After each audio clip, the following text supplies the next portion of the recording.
मनोजमम मारुततुल्य वेगम जितेन्द्रियम बुद्धिमताम वरिष्ठम वानरयूथ मुख्यम श्री रामदूतम शरणम प्रपद्यते। ये जो श्लोक गोस्वामी तुलसीदास जी ने लिखा है वीर बजरंगबली हनुमान जी के बारे में, इसकी जो व्याख्या है, मनोजमम जो मन की गति के हिसाब से चलता हो, मारुत तुल्य वेगम जो पवन के हिसाब से चलता हो, जो वायु की गति के साथ चलता हो, मनोजमम मारुत तुल्य वेगम जितेन्द्रियम बुद्धिमताम वरिष्ठम,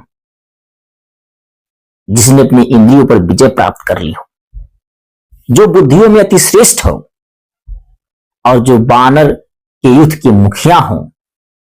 ये सारी डिग्रियां होने के बाद भी अंत में गोस्वामी तुलसीदास जी लिखते हैं कि श्री रामदूतम शरणम प्रपद्यते।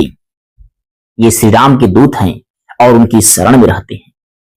ये बजरंगबली खुद बताते हैं कि बुद्धियों में अतिश्रेष्ठ होने के बाद जो पवन की गति से चलते हों, जो मन की गति से चलते हों, ये सारी खूबियां होने के बाद भी वो प्रभु श्री राम के अनन्य भक्त हैं और उनके चरणों में निवास करते हैं।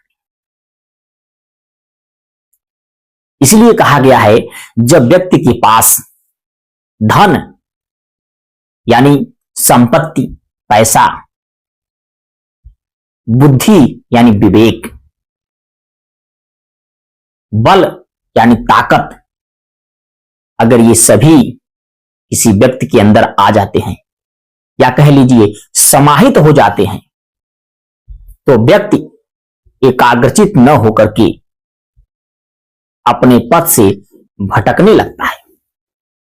या ये कह लीजिए, जब व्यक्ति के पास बल, ताकत, धन, संपत्ति ये सभी आ जाता है, तो व्यक्ति के अंदर धैर्य नाम की जो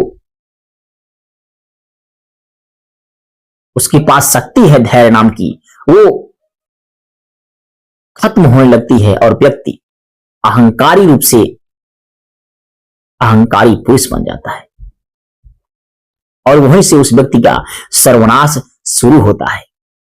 गोस्वामी तुलसीदास जी लिखते हैं कि जब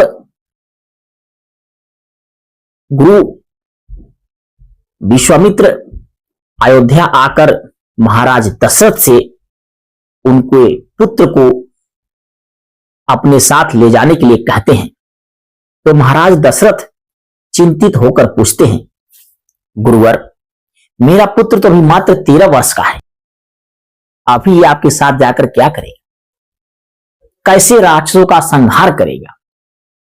इस पर गुरु विश्वामित्र बहुत अच्छा जवाब देते हैं, कहते हैं, राजन, आपका पुत्र अभी 13 वर्ष का है, लेकिन आपके पुत्र के अंदर वो समस्त चारों गुण विद्यमान हैं जो एक व्यक्ति के अंदर होना चाहिए। आपका पुत्र धनवान है, आपके पुत्र के पास संपत्ति है, आपके पुत्र के पास विवेक है और समस्त शास्त्रों और समस्त शक्तियों से निपुण होने के बाद भी आपके पुत्र के अंदर धैर्य है, संयम है। और जो व्यक्ति धैर्यवान होता है, जिस व्यक्ति के अंदर संयम होता है, वो कभी हारता नहीं है और वही पुरुष भविष्य में जाकर मर्यादा पुरुषोत्तम भगवान श्री राम कहलाए। हमारे कहने का तात्पर्य यही है कि आजकल, आज इस युग में अगर किसी व्यक्ति के पास धन आ जाता है, बल आ जाता है, संपत्ति आ जाता है, तो व्यक्ति अपने आप को मनुष्य न समझकर धनवान समझने लगता है, बलवान समझने लगता है, ताकतवान समझने लगता है, संपत्तिवान समझने लगता है, जो इस पृथ्वी पर मनुष्य के लिए सबसे बड़ी भूल है, हमारे समाज के लिए सबसे बड़ी भूल है। जब व्यक्ति अपने आप को मनुष्य न समझकर धनवान समझे, बलवान समझे, संपत्तिवान समझे, तो समझ लीजिए उसका अस्तित्व अब खतरे में है।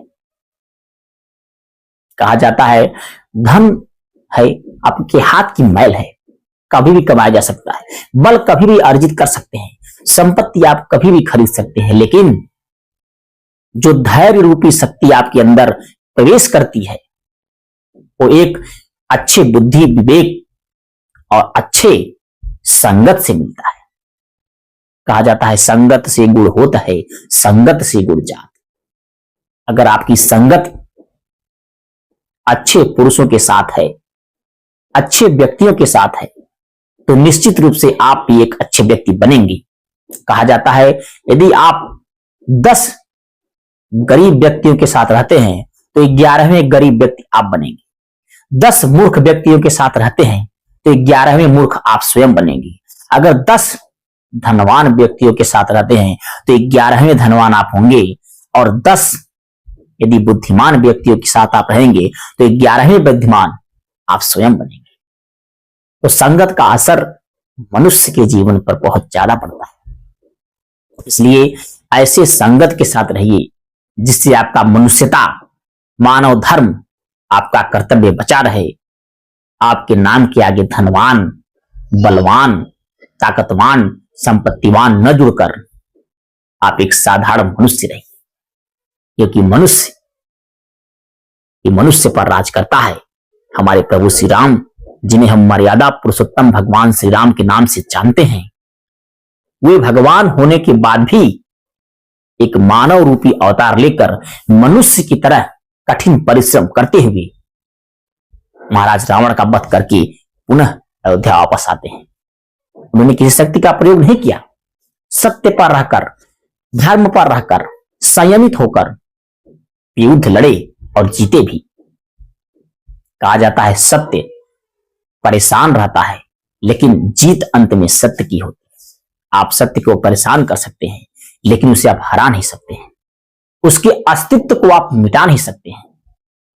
सत्य का जो छाप कहीं पड़ता है तो आजीवन युगों युगों तक वो सत्य इस संसार में विद्यमान रहता है। सत्य रूपी छाप को मिटाने के लिए कोई ताकत बन ही नहीं है। बस आप उसे भुला सकते हैं, झुठला सकते हैं, लेकिन शास्त्रों में जो सत्य की छाप पड़ी है वो युगों युगों तक जानी जाएगी, याद की जाएगी और पूजी जाएगी। हमें अनुरोध है आप लोगों से कि आप धनवान बनिए, संपत्तिवान बनिए, आप बुद्धि का ग्रहण करिए, बुद्धिमान बनिए, लेकिन इन सब चीजों के साथ आप एक मनुष्य रहिए, आप एक इंसान बनिए। बनना है तो कुछ इंसान बनो, रह रह करके ना शैतान बनो। सब कुछ है एक ही जैसा, फिर इससे ना अनजान बनो। बनना है तो कुछ इंसान बनो, रह रह करके ना शैतान बनो। एक संगत की जो बात मैंने बताई है कि संगत के साथ रहने पर आपका जो संगत का असर होता है आपके व्यक्तित्व पर पड़ता है, आपके विचारों पर पड़ता है, आपके शरीर पर पड़ता है और आपके समाज पर पड़ता है।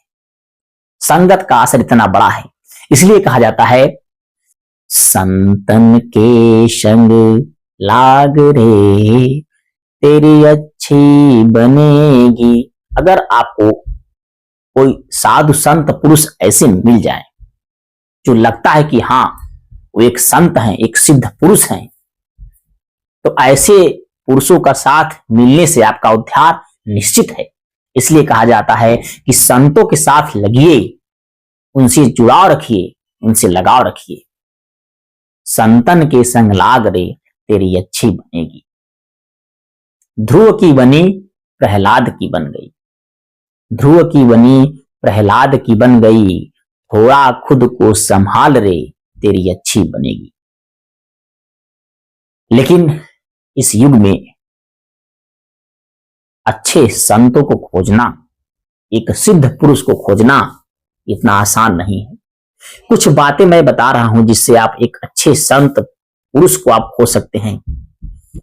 जिस व्यक्ति के लिए लोभ और मोह, सत्य और असत्य, सुख और दुख, समस्त घड़ियों में अगर व्यक्ति एक समान जैसा व्यवहार करता है वो सिद्ध पुरुष कहलाता है।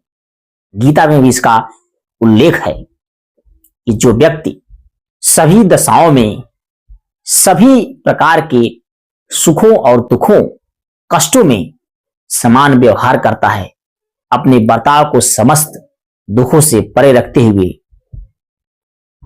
सही पूर्वक अपने जीवन का निर्वहन करता है, वही एक सिद्ध पुरुष है, वही एक साधु पुरुष है, जिसके लिए धन संपत्ति आदि कुछ भी ना हो। वही एक सिद्ध पुरुष है, वही आपको एक सच्चा मार्ग दिखा सकता है। इन सब वाणियों के साथ मैं अपनी वाणी को विराम रखता हूं। मुझे उम्मीद है आप मेरी बातों से कुछ सीखकर अपने अंदर मानव धर्म, मनुष्यता और मानव का जीवन का जो कर्तव्य है उसको सही पूर्वक निर्वहन करेंगे। जय श्री राम, राधे राधे।